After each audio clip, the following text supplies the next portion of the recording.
Por tantos anos vivi cercada pela rotina e pela paz do convento. Aquele lugar era meu lar, meu refúgio e onde prometi dedicar minha vida a Deus. Mas havia algo que nunca consegui apagar completamente do meu coração: a presença do padre Hamilton. Ele não era apenas um sacerdote, era um homem de fala calma, gestos gentis e uma bondade que parecia iluminar tudo à sua volta. Desde a primeira missa ao seu lado, senti algo diferente, algo que me assustava. À noite, quando o silêncio tomava conta do convento, minha mente me traía. Eu o imaginava não como um servo de Deus, mas como um homem, alguém tão humano quanto eu, capaz de amar e ser amado. Sempre que esses pensamentos vinham, eu corria para o crucifixo no meu quarto, me ajoelhava e pedia perdão. Eu queria que Deus me ajudasse a afastar aquilo do meu coração, mas as orações nunca eram o bastante. Por mais que eu tentasse, aquele sentimento continuava lá, como uma chama que eu não conseguia apagar. Os dias no convento seguiam iguais, mas dentro de mim havia um turbilhão. Toda vez que Padre Hamilton falava, suas palavras pareciam atingir algo dentro de mim, como se ele soubesse da luta que eu enfrentava em silêncio. Às vezes, nossos olhos se cruzavam durante a missa, e por um instante parecia que só existíamos nós dois naquele lugar. Eu me perguntava, será que ele também sentia alguma coisa? Será que por trás de sua calma ele também lutava contra seus próprios sentimentos? Uma tarde, enquanto eu cuidava do jardim, ouvi seus passos. Meu coração acelerou antes mesmo de vê-lo. Ele parou perto de mim, pegou uma rosa caída e me entregou com um sorriso suave. Para a irmã que cuida deste jardim com tanto carinho, disse ele. Minha mão tremia ao pegar a flor. Por um instante, tudo ao meu redor desapareceu. Não havia convento, votos ou regras, só aquele momento, tão simples e tão intenso. Naquela noite, ajoelhada no meu quarto, minhas orações mudaram. Eu não pedi perdão, mas força para entender o que estava acontecendo. Por que Deus colocaria Padre Hamilton no meu caminho se isso só me fazia questionar tudo? Seria um teste para minha fé ou um chamado para algo que eu ainda não entendia? O desejo aquela noite foi tanto, fui tomada pelo pecado. Eu me toquei várias vezes, repetidamente, e eu cheguei tanto ao ápice que não pude nem contar. Ali, enquanto o convento mergulhava no silêncio, eu sentia que estava diante de algo maior do que minhas próprias promessas. Algo que me fazia perguntar, com todo o medo e toda a esperança do mundo, o que Deus realmente queria de mim? Certo dia, o destino, ou talvez algo maior, nos colocou a sós. Era fim de tarde, e os últimos raios de sol atravessavam os vitrais da capela, tingindo o espaço com tons dourados e rubros. A cena, quase celestial, parecia guardar um segredo. Eu ajeitava os bancos em silêncio, tentando me concentrar na tarefa, enquanto o Padre Hamilton lia seus sermões ao longe. Mas o ar ao nosso redor estava pesado, carregado de algo que eu não conseguia nomear. De repente, senti sua presença mais próxima. Antes mesmo de ouvir sua voz, o perfume discreto que eu já aprendera a reconhecer tomou conta de mim, misturando-se ao incenso que ainda pairava no ambiente. Meu corpo ficou tenso, cada célula em alerta. Irmã Joana, sua voz soou baixa, quase como uma confissão. Você transforma este lugar. É como se, ao seu toque, ele se tornasse mais sagrado. Lentamente, virei-me para encará-lo. Nossos olhares se encontraram e a profundidade nos olhos dele me prendeu, como se ele estivesse enxergando algo que nem eu mesma conseguia entender. Meu coração começou a bater tão rápido que temi que ele pudesse ouvir. Obrigada, padre, sussurrei. Mas minha voz saiu frágil, quase um eco perdido no silêncio da capela. Ele deu um passo em minha direção e o espaço entre nós diminuiu. Meu corpo reagiu de forma involuntária, tomado por uma mistura de expectativa e receio. Sua mão, forte e ao mesmo tempo gentil, alcançou a minha, que ainda estava apoiada no banco. Quando seus dedos envolveram os meus, senti um calor que subia pelo meu braço e se espalhava pelo meu corpo. Não diga nada, Joana, ele murmurou, sua voz quase um sopro. Há sentimentos que palavras não conseguem expressar. Sua mão subiu devagar, traçando um caminho lento e involuntário sobre a minha, e eu não consegui mais respirar. O mundo ao nosso redor desapareceu. Não havia mais altar, nem vitrais, nem santos. Só existíamos nós dois, presos em um instante que parecia infinito. Padre Hamilton, isso não é certo. Tentei protestar, mas minha voz saiu tão fraca que até eu duvidei de minhas próprias palavras. Eu sei, ele respondeu, mas sua aproximação continuou, lenta e irresistível. Sua outra mão tocou meu rosto, seus dedos traçando a curva da minha pele como se quisessem memorizar cada detalhe. Mas há algo em você que me chama, Joana. Algo que eu não consigo ignorar. Sua respiração quente estava tão próxima que fazia minha pele formigar. Quando seu polegar tocou o canto dos meus lábios, meus olhos se fecharam por reflexo. O arrepio que percorreu meu corpo foi tão intenso que minhas pernas fraquejaram e por um instante senti que ele era meu único apoio. Quando seus lábios tocaram os meus, foi como se o tempo tivesse parado. Não havia hesitação, apenas uma entrega profunda e cheia de desejo. A intensidade do beijo fez meu corpo inteiro queimar, e minha mente se esvaziou de tudo, exceto da presença dele. Joana, ele murmurou contra meus lábios, sua voz rouca e carregada de emoção. Perdoe-me, mas não posso mais lutar contra isso. Suas mãos desceram lentamente até minha cintura, e o toque, mesmo através do tecido grosso do hábito, parecia incendiar minha pele. Meu corpo, que até então vivera sob a rigidez da disciplina, agora respondia como se conhecesse o caminho do desejo há muito tempo. Naquela noite, sob o brilho suave da lua no jardim atrás da capela, nossos corpos se encontraram novamente.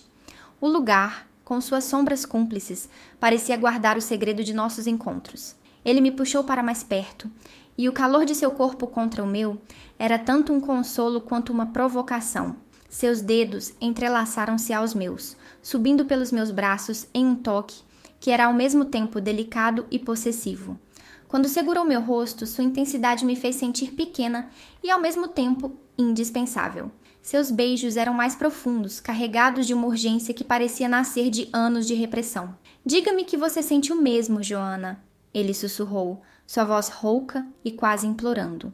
Você não está sozinho, respondi, minha voz mal saindo. Seus lábios desceram pelo meu pescoço, traçando um caminho de fogo por onde passavam. O desejo que eu tentara enterrar por tanto tempo finalmente se libertou, crescendo como uma chama que não podia mais ser contida.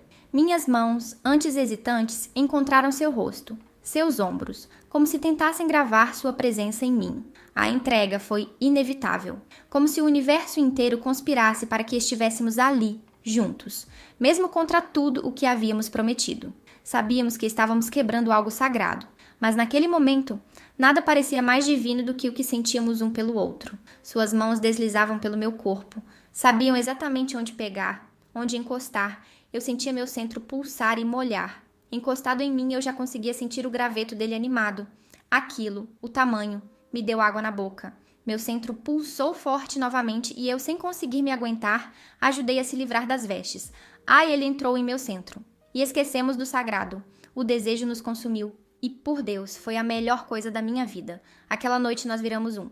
Os dias seguintes passaram a carregar um peso que eu não conseguia mais ignorar. Tudo ao meu redor parecia normal, mas dentro de mim, uma tempestade havia se instalado. Cada olhar trocado com Hamilton durante as celebrações era uma luta constante. Eu me sentia dilacerada entre o que era certo e o que meu coração desejava. A culpa se entrelaçava com o prazer de sua proximidade, criando um turbilhão de emoções que eu mal sabia como lidar. Eu me confessava com mais frequência do que nunca, tentando aliviar a pressão que crescia dentro de mim. Mas, ao falar sobre meus pecados, eu nunca revelava o verdadeiro tormento que me consumia. As pequenas falhas que eu mencionava eram apenas distrações, uma tentativa de esconder o que realmente me afligia. Nunca consegui confessar que o que mais me atormentava era o desejo que eu sentia por ele. À noite, em silêncio, eu questionava se devíamos parar, se eu deveria simplesmente afastá-lo de minha vida, se seria mais fácil abandonar essa paixão proibida. Às vezes a tentação de dizer basta me parecia forte o suficiente, mas então, em meus pensamentos, eu via o sorriso dele, ou lembrava da suavidade de suas palavras e tudo ficava confuso novamente. Uma noite, a dúvida se fez mais presente. Eu estava sentada no jardim, sozinha, tentando processar tudo o que sentia. Hamilton se aproximou, e a familiar sensação de conforto e ansiedade misturadas tomou conta de mim. Ele se sentou ao meu lado, e por um momento ficamos em silêncio, apenas ouvindo o som das folhas balançando ao vento. Foi ele quem quebrou o silêncio, sua voz suave, mas cheia de um peso que eu conhecia bem. Joana, você tem dúvida de nós? Ele perguntou, olhando profundamente nos meus olhos. Eu senti como se ele soubesse de tudo, como se soubesse que eu estava dividida, que eu estava lutando contra algo maior do que eu mesma. Eu não consegui responder de imediato. Minhas palavras pareciam pequenas e a angústia de minha alma me silenciava. Mas ele não desistiu. Você teme o que sente, mas isso não é algo simples. Ele continuou, sua mão tocando a minha, suave, mas com uma firmeza que me fez sentir ainda mais vulnerável. Eu também sou falho, Joana, e sinto o mesmo que você. E naquele momento, todo o resto desapareceu. O mundo ao nosso redor, o convento, os votos, tudo parecia desaparecer, como se o que mais importasse fosse apenas nós dois e o que havia entre nós. Ele se aproximou mais e eu pude sentir o calor de seu corpo. Era como se o ar tivesse se tornado mais denso, mais quente, e cada centímetro entre nós estivesse sendo preenchido por algo que não podia ser ignorado. Deus nos perdoará, Hamilton? Eu perguntei, quase em um sussurro. Era mais um pensamento do que uma pergunta real, como se, ao dizê-la, eu pudesse encontrar alguma resposta, alguma paz. Ele fechou os olhos por um instante, como se tentasse entender as palavras, como se também estivesse buscando um significado mais profundo. Ele vê nossos corações, Joana, e o que eu sinto por você é real, é genuíno. Ele respondeu, e sua voz era carregada de uma dor silenciosa, mas também de uma sinceridade que eu não podia negar. Eu sabia que era errado, eu sabia que isso não deveria acontecer, que eu deveria estar distante dele, protegendo minha fé. Mas à medida que seus dedos se entrelaçavam aos meus, como se ele estivesse tentando me fazer acreditar que o que sentíamos era algo bom, eu não conseguia mais afastá-lo.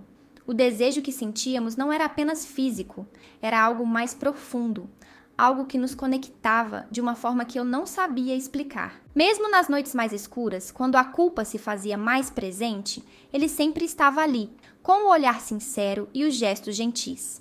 Cada encontro, cada toque se tornava uma confissão silenciosa de que não éramos mais capazes de resistir um ao outro. E assim seguimos, em um vai-vem de encontros secretos e momentos roubados. Nos encontramos nas sombras do convento, onde os outros não podiam nos ver. Às vezes, sob a luz fraca da lua, no jardim onde os passos podiam ser ouvidos antes de chegar. Outras vezes, no silêncio da capela, onde o altar parecia testemunhar um amor impossível. Ainda não sei onde isso nos levará, se encontraremos um perdão que nos liberte, ou se, ao contrário, nossa história será marcada por um abismo que nunca poderemos ultrapassar. O que sei é que mesmo nas noites em que me sinto perdida, longe do caminho que deveria seguir, o que sinto por Hamilton não desaparece. Ele é uma presença constante, um eco que não posso ignorar. E por mais que minha razão tente me afastar, meu coração continua a buscá-lo.